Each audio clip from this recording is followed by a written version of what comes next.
My name is Tim Hauke. I'm a PhD student in computer science at MIT. And even although I'm a computer science student, I'm very much focused on kind of the intersection between computer science and ecological modeling.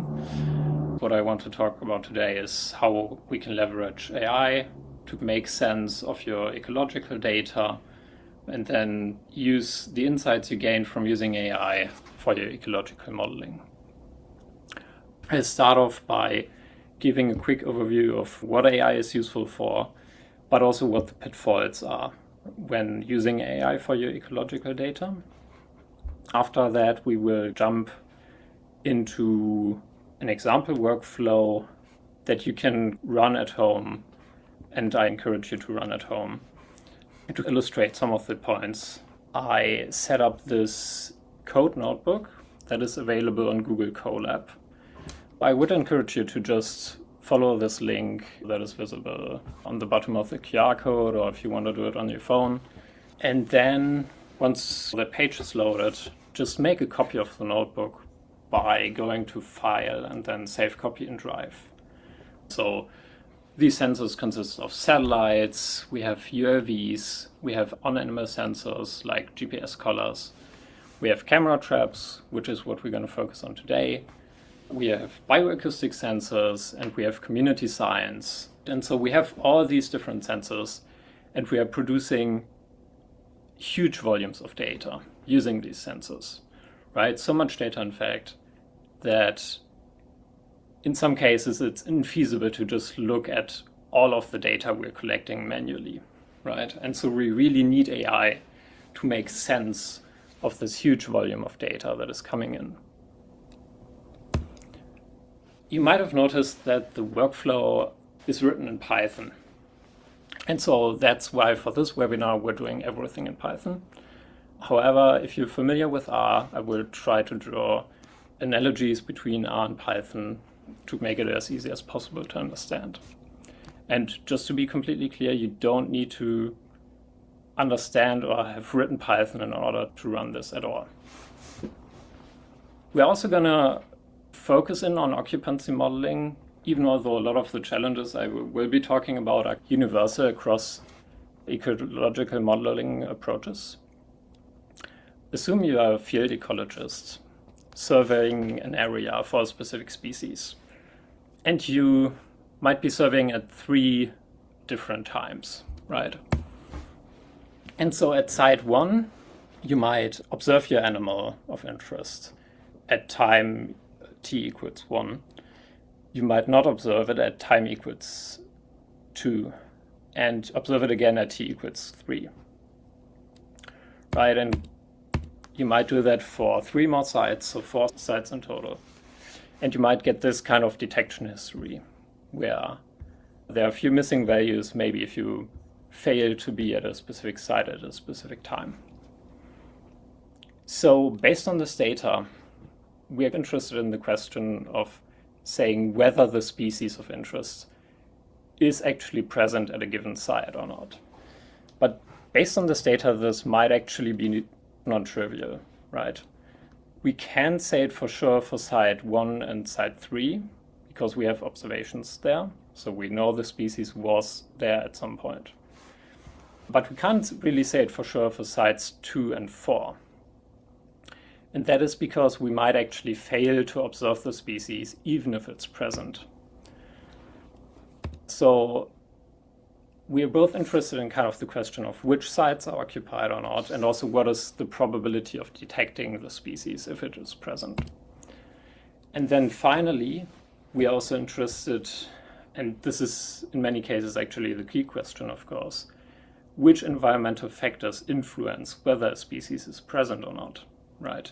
There might be some environmental differences between those sites, maybe different elevations. And so we're interested in the question of how these environmental factors influence whether a species is present or not. And so you can also view this graphically, which might be slightly easier to understand. So say you survey site I at time t, then with probability p, you might see the species, where p is the detection probability. So y equals 1 in this case, then we know the species is for sure there, so z equals 1. Z is essentially saying whether the species is present. Or with probably 1 minus p, you might not see the species, so y equals 0. Then the species could actually not be there, so z equals 0. Or it could actually be there, we just didn't see it. And so to formalize this in code and actually fit those kinds of models, we created this library, biolith, which stands for Bayesian Ecological Modeling in Python. The link is below the QR code. Kind of the distinguishing feature of this versus other alternatives is it's written in Python, which makes interoperability with AI approaches much easier. This is probably not super relevant for most of you, but it's written in NumPy, which is essentially much faster than traditional approaches because it fits the models on the GPU, so graphics processing unit. And so, yeah, it can take advantage of that kind of parallelization that hardware offers. And so it's generally faster. It's also customizable. So for anybody who might have used libraries like Unmarked, for example, or occupancy, those tend to be rigid. You can't super easily add custom models to them. Whereas biolith is much more like, for example, JAX, which is another probabilistic programming language that makes it easier to customize the models. And to give a super quick example, this is essentially the model definition we're going to fit today. And you don't really have to understand this, but I just want to show essentially that the whole model definition is about 20 lines of code. Okay, I briefly want to go over how we fit occupancy models traditionally. So this is without AI. So we have our observations at time t, and for this example I'm going to use camera trap data, although you can really do this with any kind of sensor data. And so we're going to have a human expert look at all the observations. And we are pooling our observations over time. So say we're looking at all the observations of a single week, and we might not observe our species of interest for a while. So at some point we might observe the species of interest, and so we can say we observed the species y equals 1, and then we give that data to our occupancy model. And then we can use that to fit kind of the occupancy probability for that site. Now, using AI, that process becomes more involved. So when using AI, we use a classifier to take in the image and predict which species might be in it. One of the issues is that classifiers don't really give you a binary label of whether the species is there or not. It only gives you a confidence value. Here we're going to call that a logit. And I won't go into kind of the exact definition of the logit, but essentially higher values here mean higher confidence that the species of interest is present in the image. Lower values means lower confidence. And we're going to have the classifier look at all of our images and build up this histogram of confidence values. Right? So that's essentially what we have. We know, okay, there are some images, the model is confident the species is there. A lot of images where the classifier is super confident the species is not there. But we can't really use that data to fit our occupancy model, right? So what do we do? The first step is accounting for false positives. So that essentially means if we say we see the species, or if our classifier says it sees the species, we might account for the possibility that the species is not actually there. Essentially, we're accounting for the fact that the classifier can make mistakes. For anybody who might have used AI in practice, this probably sounds trivial, but I just want to be very clear. AI is always going to make mistakes, right?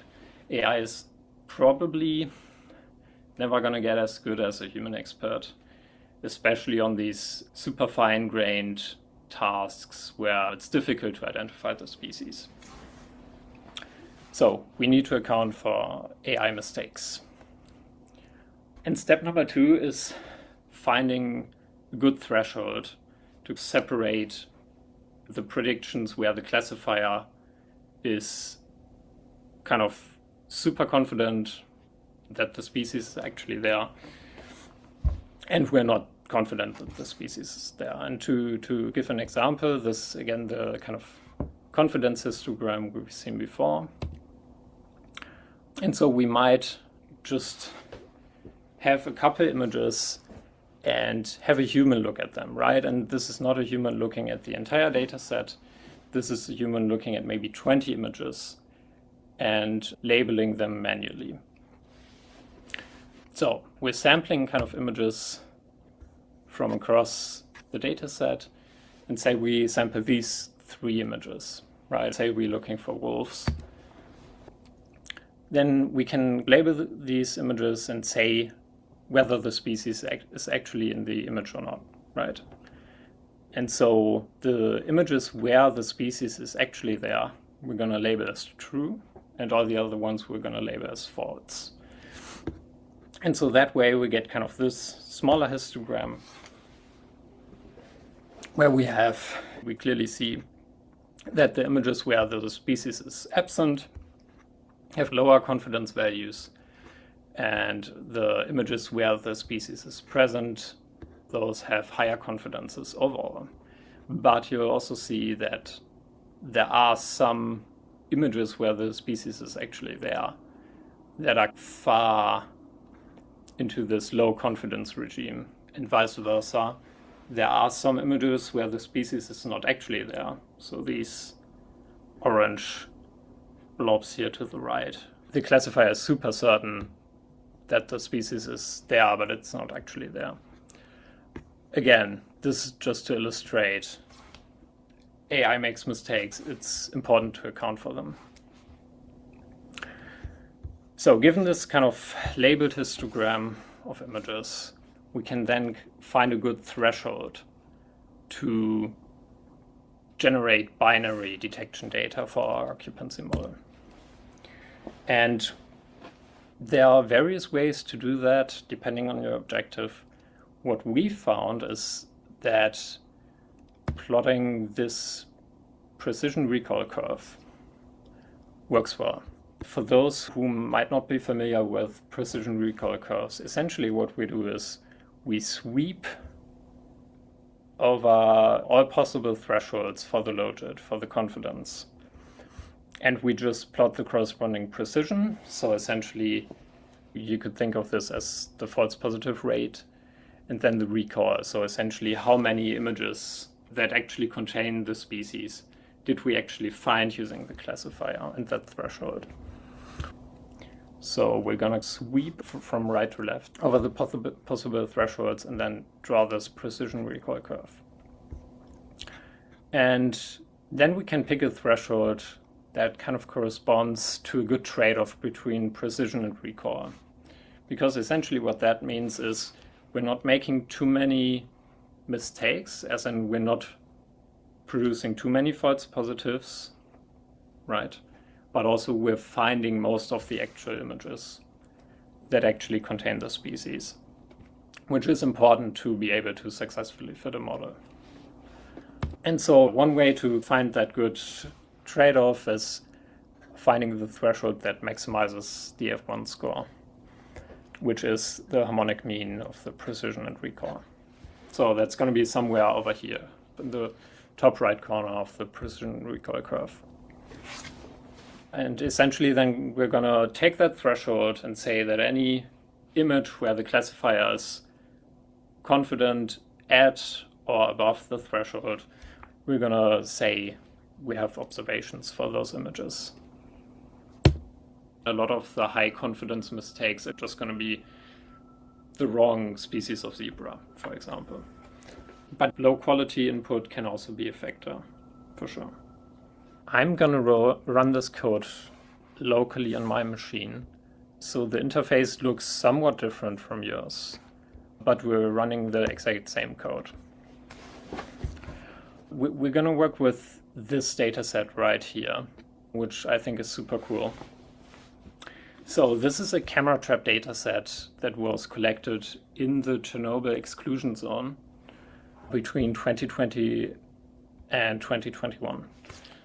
I chose this dataset for a variety of reasons. One is it's rather small, but also it has a bunch of cool environmental covariates. The dataset was collected after extensive wildfires, and one of the covariates that the authors of this dataset collected were the degree to which the area was burned. And they also measured radiation at the sites. So we've got two super cool covariates to look at. This is the rough geographical area the data was collected in. And we can also look at some of the example images just to get a sense for the data set, which is what I did right here. So we'll start with classifying our images. And I say classifying here, but really what we're doing is we're just running the classifier on the images for all our species of interest that I've defined right here. In this case, we're going to use a classifier called SpeciesNet, which is absolutely awesome. It's been created by some folks at Google, and it's also used for anybody who knows that platform by Wildlife Insights, where you can upload your camera trap imagery and it's going to run SpeciesNet for you on those images. It's a fully open source model you can freely download, and it classifies thousands of species. Some of them better than others. It's good at super common species. Take deer, for example. It's going to classify deer pretty well. There are some species it's not super good at yet, but also it's constantly being improved. You should see something like this. Now we're going to specify our species of interest. We're going to model one species at a time, but these are just all the species that might be actually present in that rough geographical area. Then we can actually go over to actually fitting the classifier, which you can do using this. I'm not going to run this right now because it's going to take a couple of minutes. So I recommend you run instead this line of code. Oh, sorry. This cell right here, which is just going to download some predictions I computed beforehand. If you like, you can also run this cell and it's going to give you the exact same result. We're going to have to do some data pre-processing. It's always annoying to do, but also necessary. So we're just going to import some useful libraries. There are essentially equivalents in the R ecosystem to all of these packages as well. So for example, pandas that I'm importing as PD right here, essentially for handling data frames, just as an R. We're then going to use pandas to read some metadata, site descriptions and site details, and we're just going to merge them to get all the metadata for all the sites in a single data frame. We're going to do some further processing, so we're going to convert the degree of burn area from like a categorical variable to a numerical one, and then also index by the location identifier. Then we're also going to load some image level metadata. So most importantly, we're going to load when each image was captured and also map from the taxonomy of the original data set to the taxonomy of our SpeciesNet classifier using the labels that are already annotated by the original authors. And those labels differ in the way they're written from the ones that SpeciesNet uses. So that's why we have to do this mapping. You can also run this whole workflow without any labels. Say if you have some camera trap data that you have never looked at, you can also use this workflow, but you're just going to skip this step. So let me run this. So here we essentially have, for each image, one row in the data frame identifying where the image was taken, when it was taken, and so on. Now we're gonna essentially associate the predictions our classifier made with our images. I don't think it makes a lot of detail to walk through this line by line, but essentially we're just loading our classification results into the image metadata data frame. That can take a bit longer. So we have around 11,000 images in this data set. These are all the species we could theoretically model. Here I'm focusing on the gray wolf. Feel free to take any other species. If you're interested in a particular species, you can just replace gray wolf with any species you're interested in. And so for now, we're just going to take a kind of random threshold for our classifier confidence. In this case, I'm taking 0. And we're going to tune this threshold later. Okay, this is maybe the most important part, where we convert the list of all our images into observations that we can actually put into the occupancy model.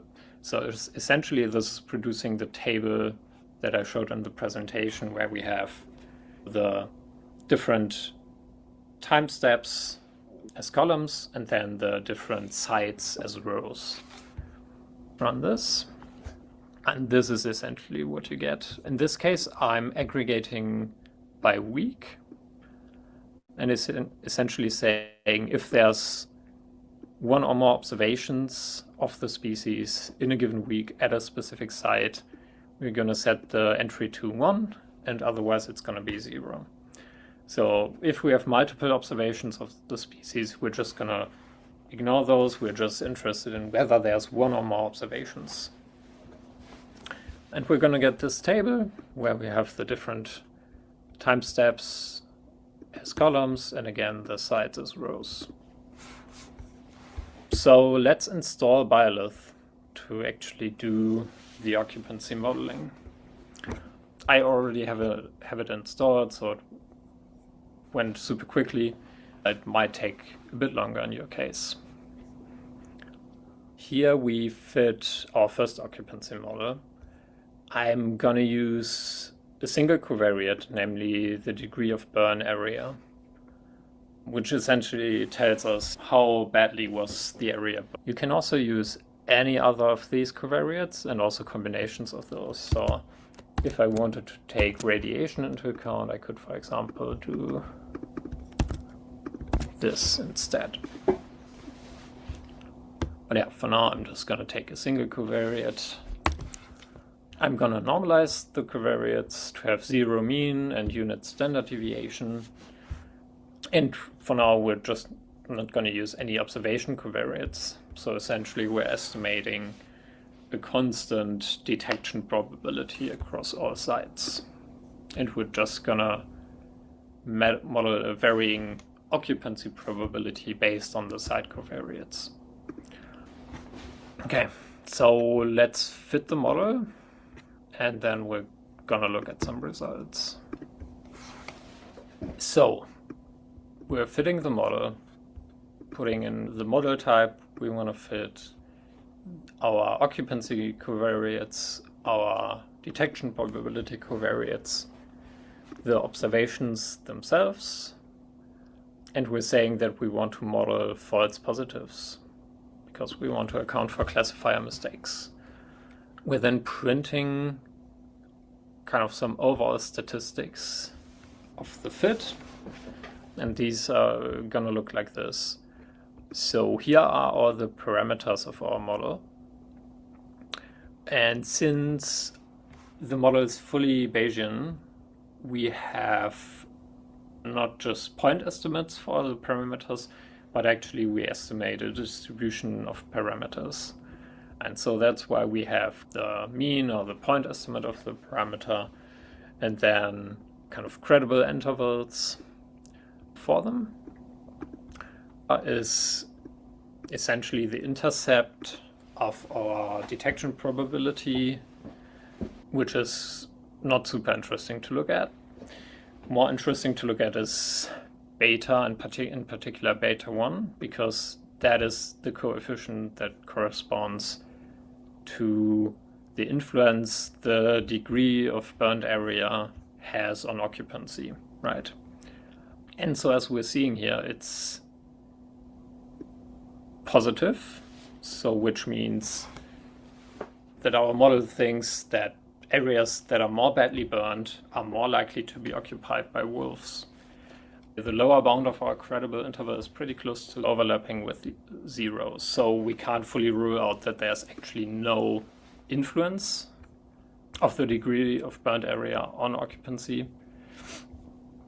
But with the larger data set, you probably get a more tight interval and could rule out that possibility. And then we're also estimating our false positive rate, which our model estimates to be around 10%. Now, it's important to keep in mind we're not estimating a per image false positive rate, but rather we're estimating the probability of one of the images that we aggregate into these time steps being falsely identified. So it suffices if there's one image in the entire week that our model has misclassified. And so that probability is 10%, which I'd say is pretty good. We can also plot a histogram of what our occupancy probabilities are. I just want to note here that overall our model estimates occupancy to be quite high. So there are a bunch of sites where it's 0.6 and then some other sites where it's estimated to be much higher. So that was the model where we just set a random threshold, right? So now let's actually try to find a better threshold. And the way we're going to do that is we're going to define this uniform sample by column function, which is going to take our classifier confidences and sample uniformly across, sample images uniformly according to their confidence. And so that just ensures that we get a representative sample of the range of confidences. We're going to sample 20 images, and then we're going to just show them. So let's run this. So we're starting with the images where the classifier is super sure it's not our species of interest, which is the gray wolf in this example. And like for this image, for example, the dataset actually has the label moose, which seems to be correct. And so our classifier is right in giving this super low confidence for the gray wolf. Similar for this one. Okay, so this image in the dataset has the label European hare. I'm not actually sure I see a hare in this image, but it's sometimes difficult to tell. Again, our classifier says it's pretty confident. There's no gray wolf in here. And this is one of those images which is, you could argue, bad quality maybe, just as this one. And you can see, okay, the classifier becomes more confident. There might be a gray wolf somewhere in this picture, but it's not super confident, which is good. And as we go down here, we expect to see some actual gray wolves. Let's see. So this image, for example, again, it's hard to see. This image is actually labeled by a human to be gray wolf, and our classifier is much more certain that it's actually as well. Same for this one. Again, this is one of those images where I'm not actually sure I see the wolf, but apparently it's there. And so down here, we expect essentially that we only see wolf images and our classifier is pretty certain. Okay, this one is super interesting. So this is an image where our classifier is super certain there's a gray wolf in here, but the label is nan, which is just a special value indicating that there is no label for this image. So I'm not sure why our classifier is super certain, and this might be one of those examples where there's low image quality as one of the questions mentioned, and that leads to the classifier being super certain.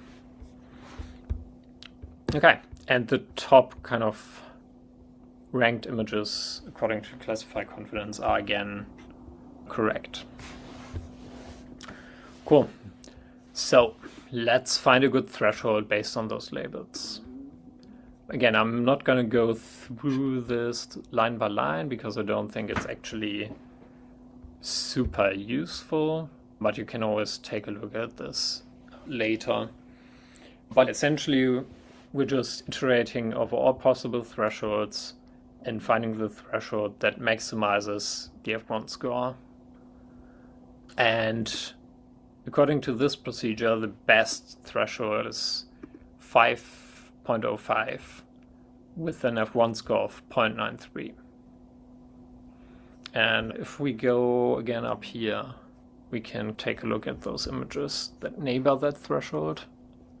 So essentially the threshold would be right here between those two images, which makes sense.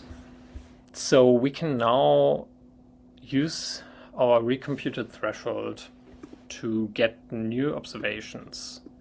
And with that, we essentially use the threshold to get this new table that we can use to fit the occupancy model. And we're going to refit the model. And just as previously, print the results. And one thing I want you to notice is now our occupancy probability estimates are much, much lower. So if we compare this right here, right, where the lowest estimates were 0.6, the highest ones were 0.9. Now we have estimates of 0.4 and roughly 0.48 or something. So we overall have much lower occupancy estimates, which is because we have much better threshold for this model, and we are essentially eliminating a lot of errors that the previous threshold enabled. And so previously we dramatically overestimated the occupancy rate, whereas I think this is a much better estimate. In my experience, one of the issues with videos is that there's a lot more data in videos. Obviously, the thing you could do is just take every frame of the video, save those frames off in whatever JPEGs, and just run the classifier for all of these images, right? And you could totally fit an occupancy model using that process, but it would take a long time. So I think what most people do is, first of all, they subsample the video. So say they take a frame every second, for example. And now, obviously, you can theoretically miss an animal if you do that. For example, if it moves through the frame super quickly, you might miss the exact frame where the animal is visible. But that's fine in occupancy models, right? Because we explicitly account for the probability of detection. So essentially our probability of detection would just go down accordingly. I think that's what most people do. Now you can also think about more complicated strategies where, for example, you compute the classifier confidences for a subset of frames in a video, and then you aggregate those confidences somehow across the entire video, right? So for example, if there's one single frame where the classifier is super confident that the animal is there, but then it's not confident for all the other frames, then you might say, okay, maybe this one frame was just weird and it triggered some failure case in the model, and so let's just ignore that one high confidence. So you can think a lot about those kinds of strategies, but I think just taking a video and extracting like maybe every second or so, that's a sensible starting point. Just a few more words about this summary we've printed here. So I think probably the most important metric to pay attention to is this R hat. You essentially want to make sure that this is very close to 1.0. Because if it's not, that indicates that the model is just not fit sufficiently. Before you draw any conclusions based on those parameters, you want to make sure this is very close to 1.0. I'm just saying this because I feel like most ecological models are maximum likelihood estimates, and fitting these Bayesian models, I think, has a lot of value because you don't only get a point estimate, but you estimate actually the distribution. If you have some prior on what the parameters could be, you can put that in as well. But it can also be challenging to make sure the models actually fit correctly, and just pay attention to those kind of model quality metrics before you draw any conclusions. So those are the main takeaways. Thank you so much for being a part of this and following along.